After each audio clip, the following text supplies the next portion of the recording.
안녕하세요, 여러분. 잘 지내고 계신가요? 우리가 지난 시간에는 창세기부터 에스더까지 큰 그림을 함께 그렸었는데요. 오늘부터는 다시 창세기부터 에스더까지 이 큰 그림 안에 있는 작은 그림들을 함께 그려나가도록 하겠습니다. 네, 먼저 창세기라는 단어를 기억하고 계신가요? 창세기에서 창은 시작되다는 뜻입니다. 새는 세상이고요. 그래서 창세기는 세상이 시작된 기록이라고 할 수가 있습니다. 창세기의 큰 그림은 네 가지 사건이 먼저 등장하고 그 후에 네 사람의 이야기가 나온다고 했습니다. 네 가지 사건이 무엇일까요? 바로 창조 사건, 아담과 하와의 범죄, 노아의 홍수, 그리고 바벨탑 사건입니다. 그리고 네 사람의 이야기가 이어지는데 첫 번째 사람이 아브라함입니다. 하나님께서는 인류를 구원하시기 위해 예수님을 이 땅에 보내시는데요. 그 조상으로 아브라함을 선택하셨습니다. 그래서 아브라함의 이야기가 먼저 등장하고 그 아들 이삭의 이야기, 그리고 야곱의 이야기, 마지막 요셉의 이야기로 창세기는 구성이 되어 있습니다. 오늘은 창조 사건 중에서 창조 사건과 아담과 하와의 범죄, 이 두 가지 사건을 함께 나눌 텐데요. 먼저 창세기 1장 1절은 이렇게 시작합니다. 태초에 하나님이 천지를 창조하시니라. 이 말씀은 그리스도인이라면 반드시 알아야 하고 외워야 하고 그리고 믿어야 하는 말씀입니다. 만일 여러분들이 이 말씀을 그대로 믿을 수 있다면 나머지 성경 전체의 사건 그리고 역사, 이적 이 모든 것을 믿을 수 있게 됩니다. 온 우주를 하나님께서 만드셨다면 빵과 물고기로 수천 명을 먹인 사건은 아무것도 아니겠죠? 하나님께서 모든 생명체를 창조하셨다면 죽은 사람을 살린 것 역시도 아무것도 아닐 것입니다. 전혀 이상할 것이 없습니다. 그래서 창세기 1장 1절은 반드시 알아야 하고 그리고 외워야 하고요. 그리고 믿어야 하는 말씀입니다. 창세기 1장에서는 먼저 창조 순서에 대해서 나와 있습니다. 많은 분들이 창조 순서 외우는 것을 어려워하는데 창조 순서는 첫째 날과 둘째 날 그리고 셋째 날을 외우시면 나머지는 쉽게 외울 수가 있습니다. 한번 외워보세요. 빛과 하늘과 땅 이렇게 외우신다면 넷째 날에는 빛이 필요한 것이 무엇일까요? 바로 해달별이겠죠.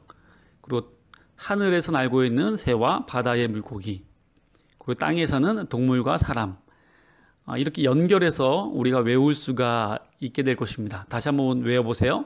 빛과 하늘과 땅, 그리고 해달별, 새와 물고기, 동물과 사람.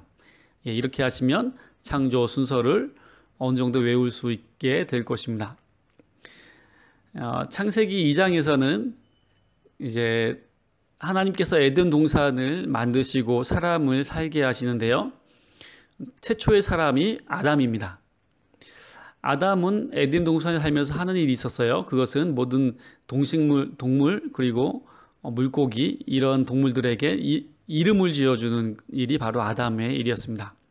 그래서 많은 동물들이 아담에게 오는데 그들은 다 암수 쌍으로 오거든요. 근데 아담만 혼자였었어요. 그래서 하나님께서는 이것을 좋게 보지 않으시고 아담을 위한 짝을 만드셨는데 바로 그가 하와입니다. 아담과 하와의 차이점은 아담은 흙으로 만들어졌다면 하와는 아담의 갈빗대로 만들었다는 차이점이 있습니다. 창세기 3장에서는 이제 아담과 하와의 범죄 사건이 나오게 되는데요.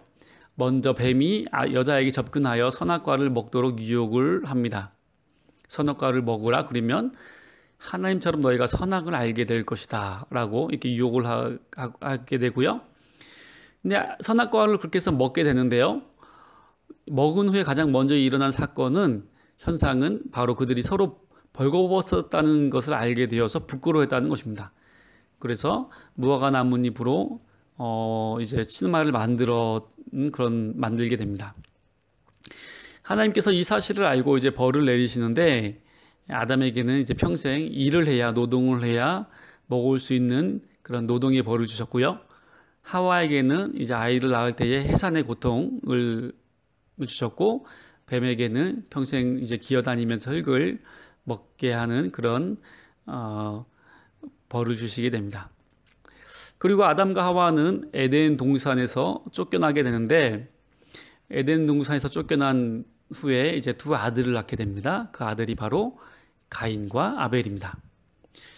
하루는 가인과 아벨이 하나님께 제사를 드리게 되는데요. 가인은 농사 지은 것을 가지고 제물을 드렸고 아벨은 어린 양을 이제 제물로 제사를 드리게 됩니다.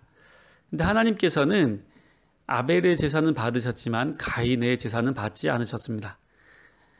창세기에는 명확한 이유가 나오진 않았지만 히브리서에 보면 아벨은 믿음으로 드렸기 때문이라고 말씀을 합니다. 그러니까 제물이 곡식이냐 혹은 짐승의 피냐 이런 차이가 아니라 그것을 믿음으로 드렸느냐 혹은 가식으로 드렸느냐 이것이 가장 중요한 차이라고 할 수가 있습니다. 예수님께서도 요한복음 4장 23절에 보면 아버지께 참되게 예배하는 자들은 영과 진리로 예배할 때가 오나니 곧 이때라. 아버지께서는 자기에게 이렇게 예배하는 자들을 찾으시느니라 이렇게 말씀하시는데요. 하나님께서는 참으로 예배하는 자들을 지금도 찾으신다는 사실입니다.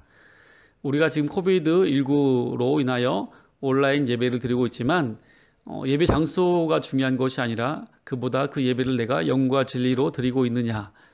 하나님께서는 이러한 예배자를 찾으신다라는 것을 우리가 기억을 해야 할 것입니다.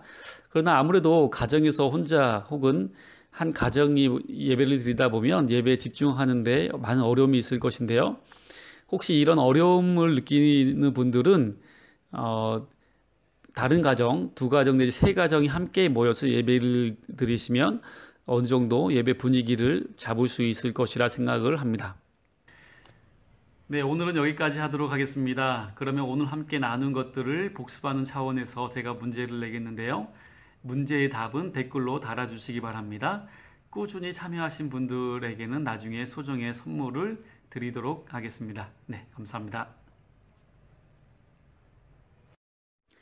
자, 그러면 제가 문제를 내도록 하겠습니다. 첫 번째 문제는 창조 순서에서 다섯째 날 창조한 것은 무엇인가요? 그리고 하나님께서는 사람을 창조하시고 어디에 살도록 하셨습니까? 세 번째 문제는 아담과 하와가 선악과를 먹은 후에 가장 먼저 취한 행동은 무엇인가요? 네 번째 문제는 아담과 하와가 범죄한 후 아담이 받은 벌은 무엇인가요? 다섯 번째는 아담과 하와가 낳은 두 아들의 이름은 무엇인가요? 마지막 문제입니다. 두 아들은 하나님께 무엇으로 제사를 드렸습니까?